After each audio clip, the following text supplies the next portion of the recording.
Good morning, good afternoon, and good evening. Welcome to a very virtual yet very sunny Seattle. I'm Jeff Rayner. I'll be your host for the next few minutes.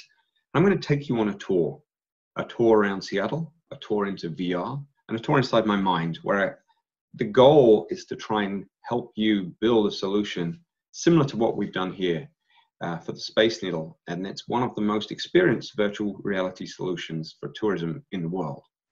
And it was a lot of fun. But there was a lot of trials and tribulations, and I really want to share that experience with you so that perhaps you can build that next-gen version yourselves. We'll actually finish by discussing how COVID is going to change tourism, but also where the opportunities lie that can benefit us all. All right, hopefully now you can see my full screen. So let's begin. Take a moment to look at this image. Imagine yourself at the top. Imagine yourself just about to fall like that person there. How does it make you feel? I wish I could hear your answers. And it's always an interesting thing doing a presentation through Zoom and not being able to see your eyes and your smiles and your laughs. But we'll do our best. So imagine, bear with me, imagine what that's like up there. I used to be a thrill seeker once upon a time. Now I'm middle-aged, I'm a father, and I get butterflies if I even go on the swing with my daughter. But my desire to change and experience things hasn't died. And VR gives me that power. Today, I hope to empower you.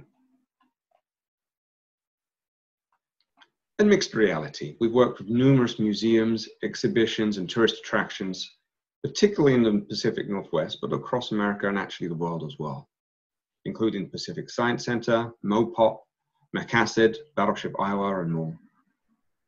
Yet probably our most notable work is the near photorealistic virtual reality bungee jump that we created for the Seattle Space Needle. And I'll be using that to illustrate my key messages and putting reality into virtual reality, if you will. The Space Needle is open most days of the year for about 10 to 12 hours a day.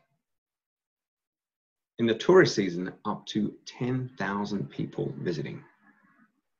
Our VR solution at the base that you can see here attracts about 1,000 people a day during those times. And therefore, it's one of the most experienced VR solutions in the world. All 1,000 people who experience it fall off the top 600 feet on a virtual bungee rope. It's applicable for all people, all ages, and all abilities and disabilities. And they love it. And funnily enough, they even thank us for it. But creating a solution like that can be enjoyed by all, yet makes nobody sick, is really hard. But I'd like to explain how we did it, and I'll take you through the secret sauce that should be considered for every VR solution. And I put them into 7 key elements. Hopefully, they'll help you understand how you could do the same, or maybe even better.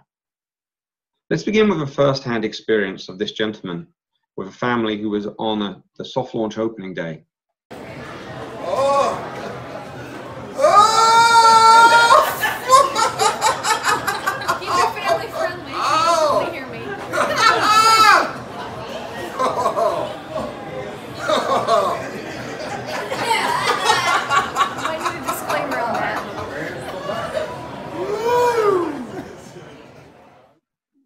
I love seeing that. You just can't make those memories up. You can't pretend to have those kind of emotions. And that being said, let's take us on to the 7 tips, the key things I want you to walk away with today. I won't go through them right now, but this is a quick sneak peek of what's to come. Let's start with emotions. We all love emotions. We love to love, we love to hate, we love to feel loved. We don't like to feel hated. But how can we get those emotions into a virtual reality or augmented reality scenario? An experience that makes us thrilled, excited, fearful. These are fun things to play with. And as VR creators, we can really take advantage of that and exploit them by use in a clever way. Here's an example of how we can really make the most of those emotions. Here we have a friend during the testing period who's trying out the bungee for the first time. You can clearly see how he gets excited.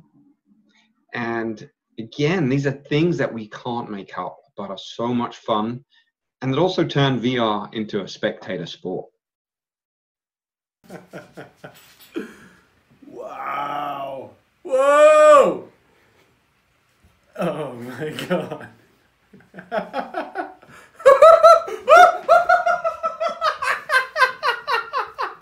Holy shit! Oh my God! Wow! Whoa! This is insane!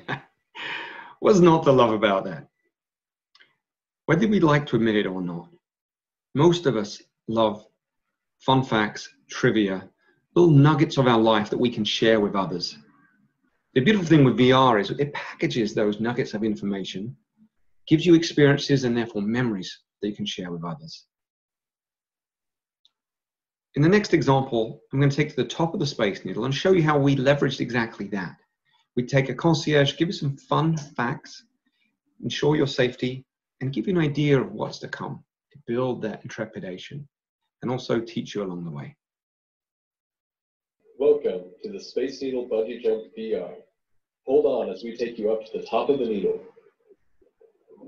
You're now standing on the edge of the halo, 520 feet above the ground. Look around before we count you down for your jump. You ready? It's important to never underestimate our senses. All too often, particularly in VR, we rely on vision alone. It's a great start, yet as human beings, we really want to reach out, touch things, feel heat, wind, vibrations, even smell. The good news is you can do all of those things in VR now. For the Space Needle solution, we actually included wind, sound, and lighting. But you can also explore additional areas we call our diet, deep immersion experience technology. Things like eye tracking and hand tracking, voice controls, brain control interfaces or BCIs, haptic feedback from gloves, suits, vests, virtual smells, and even virtual touch. Vision and touch are extremely important, obviously, and everybody wants these new gloves that are going to come out one day soon and give you that force feedback. But in the meantime, what we need is something tactile, something that we can enjoy and hold on to and feel and experience and touch. In the VR experience of the Space Needle, we did add the wind, and we had these buttons and handrails that actually were added a little bit later just so you could hold on and feel a little bit more secure, funnily enough. But also it's important to take those norms away. What do I mean by that? If you see them seated down here, that's obviously a safety reason as well, to be safe and prepared. But the seats actually act as an additional extra in the fact that they take some of those norms away. You're still safe, you're still comfortable. When your feet aren't planted firmly on the ground, it adds a little bit of an extra thrill in a safe way. So for the best diet, feel free on occasion to take those comforts away.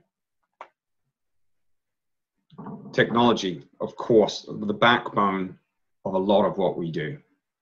And it is crucial in delivering a quality solution.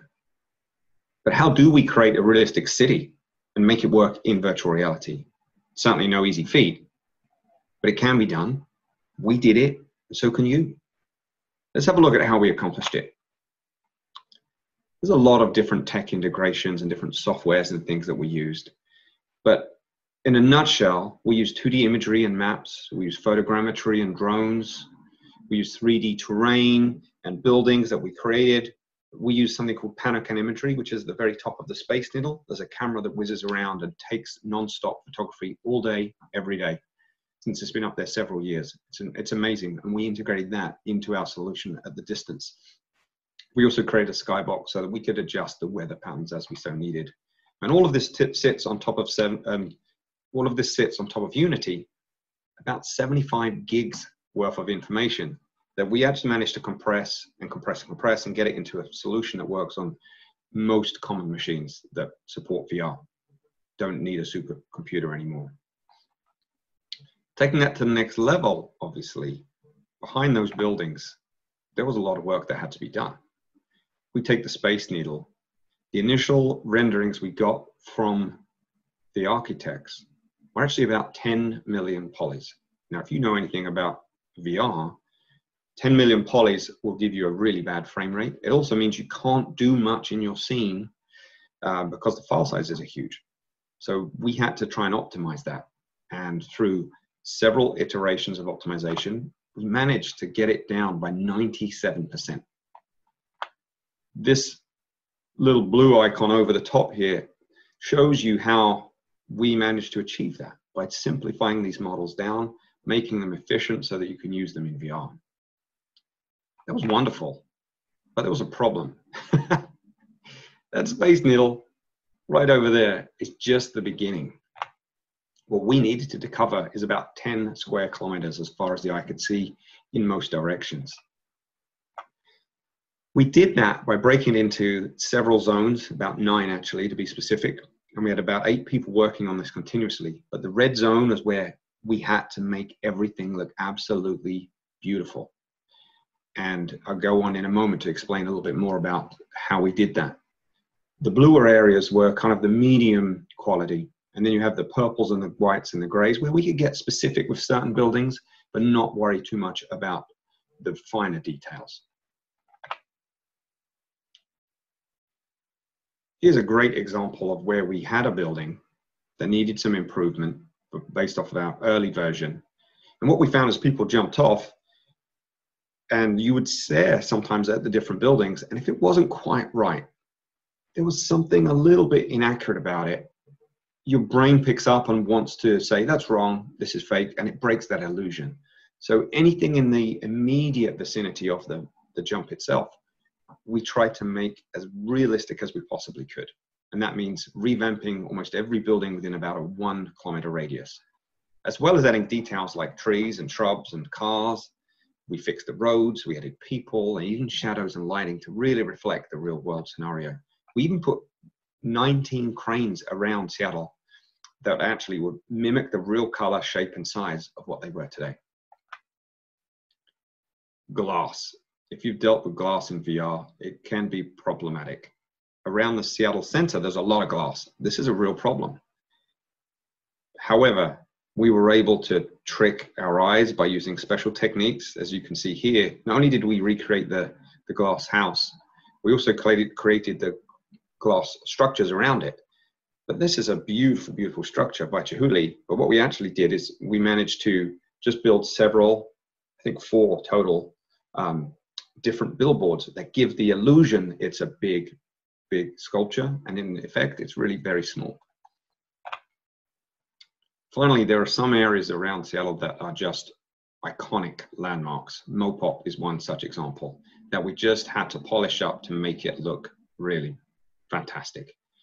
And as you can see here, I think we actually did a really good job.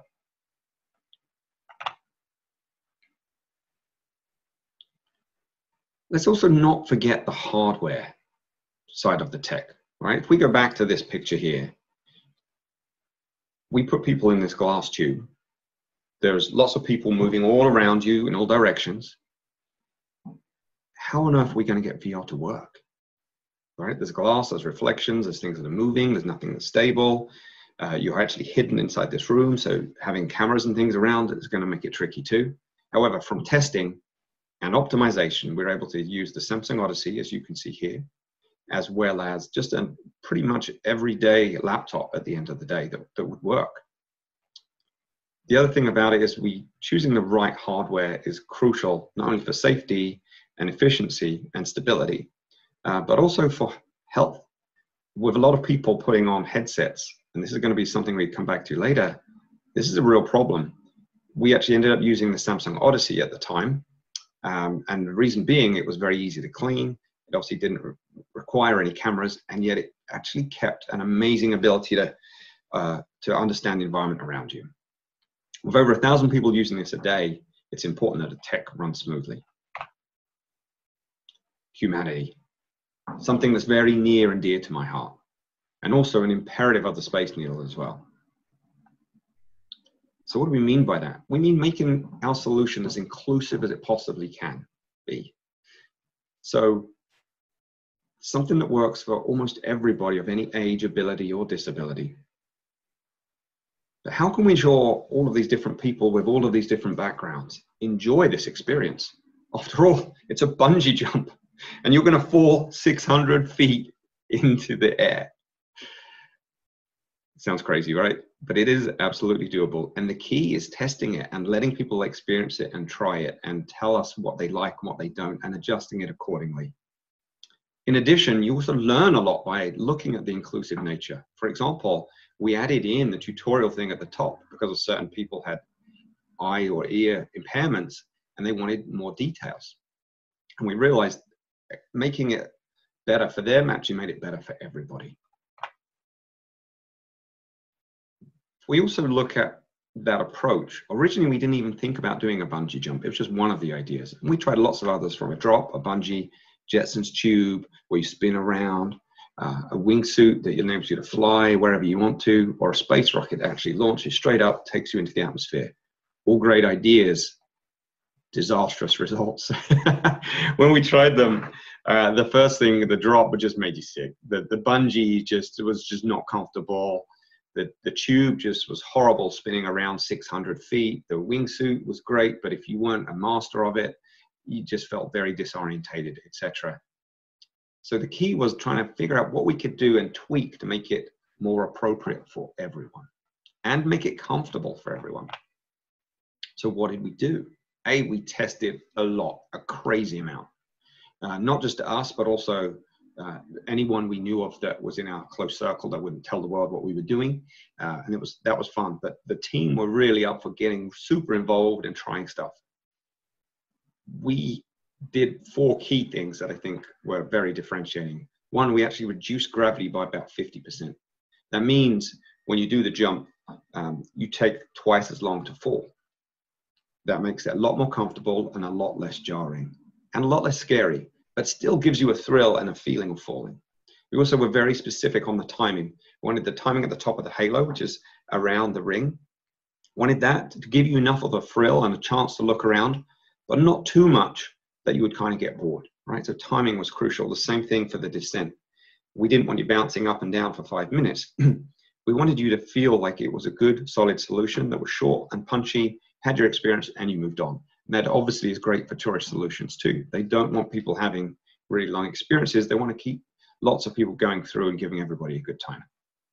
In addition, we added things that were unique. So if you did the solution more than once, you wouldn't actually see exactly the same thing. We added cars and boats and people and cranes and monorails and yachts and ferries and people waving and birds flying at you and all kinds of things that had their own AI, so that everybody who experienced it would get a little bit different experience. But don't let me really go on about my perspective. Let's hear it from someone who actually felt this firsthand. It was so immersive, it allowed me to experience full body motion, and I felt as though I had my body back and explore the Seattle skyline like I never had before. Yeah. It felt as though I was fully engaged in the event. Yeah. Yeah. And now, how long have you been paralyzed?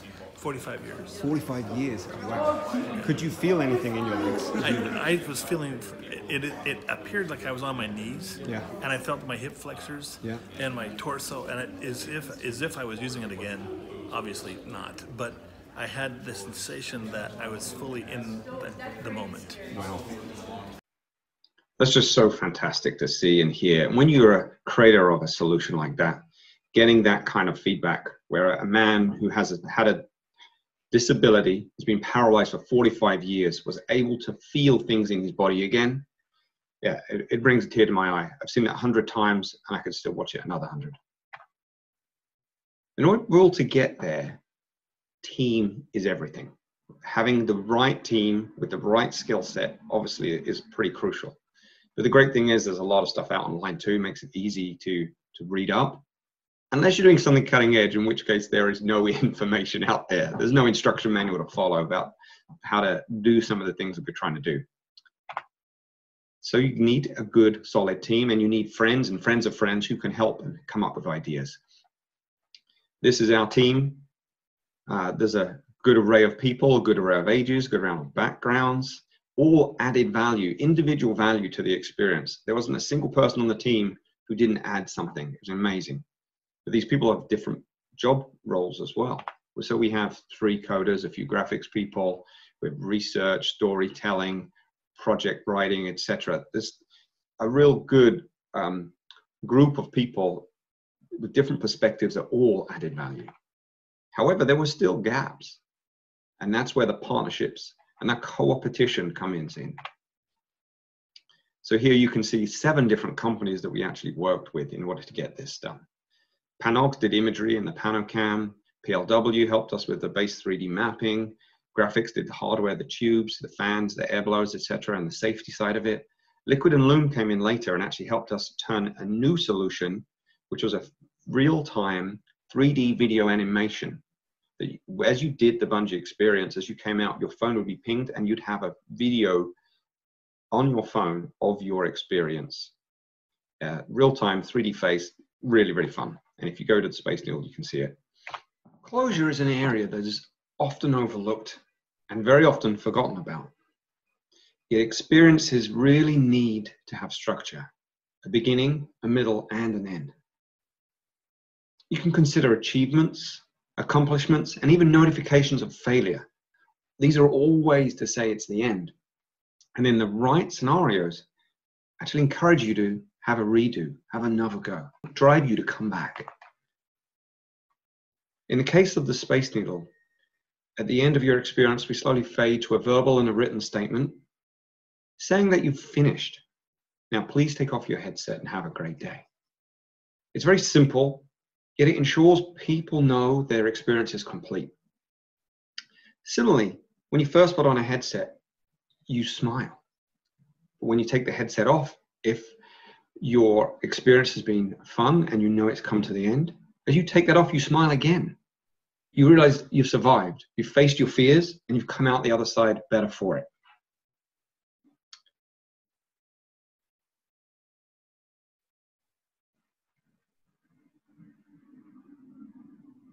You as a VR creator need to lead them to that place. Lead them to the end. And having a good ending leads to a sense of fulfillment and satisfaction. This leaves us in the future. Where do we go next? We're now joined by Mike Vu, who's the product manager, and Henry Lee, who's the VP of technology, both very experienced with VR and all the technology that actually occurs at the Space Needle, as well as the human interaction with it. Mike and Henry, I'd love to get your feedback. What is the future for the Space Needle particularly, but in general of tourism? VR is very interesting for us. VR is one of the things that has made our digital experiences very unique at the Space Needle. Obviously, having somebody put something directly on their face and having a cycle of people going through and doing that basically 1 per minute. And at our peak, we were running 3 stations at about 1 per minute. That's just not practical where we're at. We're looking at ways to take these very personal experiences, but deliver them on your mobile device. So we'll look at ways of distributing our application. We'll look at augmented reality as a way of engagement. So something that's just on your phone that you can have that deep, meaningful interaction with that doesn't depend upon us. Those are the things we're looking to do as ways to continue to engage our guests in an interactive and digital experience. I think what's really interesting is when you talk about kind of the future of digital experiences and at the Space Needle, it's especially important to us given our history, right? Is in 1962, we were at the Age of Space World's Fair. We were created for the Age of Space World's Fair, and it was this whole idea of futurism and bringing new technologies to the fore and allowing people to experience things they've never seen before. And we saw that every day when you had people from, you know, the rural Midwest or from international or things like that had never experienced VR before and got to put on a headset for the very first time. And while this is a challenging time, we also see it as a time of opportunity in order to be able to seek out new technologies and seek out things that are just starting to be tested in the market. And so whether if it's, you know, things like leap motion or rear projection or things like that, that are less physically on our guests, but still, to Henry's point, allow them to have that immersive experience. Those are the things that we're starting to really explore. The other challenge for us, though, is thinking about things like throughput. You know, to your point, we saw upwards of 10,000 people a day, up to 1,000 to 2,000 people experiencing VR during that time. How do we get that same throughput with these more mass experiences? We have challenges with footprint as well, you know, especially with social distancing. We want to make sure that we minimize the amount of space we take up with any of these experiences. So we can't shove in one of those huge VR roller coaster rides that you can pay like $10 for at a movie theater. So we have to be really conscientious about our footprint. And so these series of constraints make it a challenge, but that's why we love our job, right? Which is being able to work with partners like you to explore what's the next generation of this technology and what's kind of out there at CES and through all of these other vendors. Do you think converting some of the virtual reality experiences to things like 360s or AR or phone and iPad specific versions would be a good idea? Moving a lot of these applications away from hardware that's only available on our site will benefit our guests because one, they get to take that home, they get to enjoy it elsewhere. It would still be a unique experience that's only available at the Space Needle, but it requires your mobile handset. We'll look at ways to interact with using technologies that we've talked about, like leap motion, just completely touchless interactions in open space that cameras in our can pick up in order to create that interaction. Thanks, Mike and Henry. That was fantastic. Your real-world perspective on how the Space Needle is adapting and showing us where there's opportunity will hopefully be useful for everyone. In summary, there are 3 key things to remember. 1, you can do this. The future of tourism is evolving fast. You can be a part of it. 2 years ago, I don't know if I'd have believed that we'd be building virtual reality, augmented reality, and mobile solutions for the likes of the Space Needle and others. But if we can, you can too. Secondly, the tech, humanity, and team are the trifecta of success. Make sure you have all of those. But don't forget inclusion, right? It's really important that everybody experiences your solution, and you will probably learn a lot along the way as well that will improve your solution for you, for everyone. Lastly, the potential is potentially huge.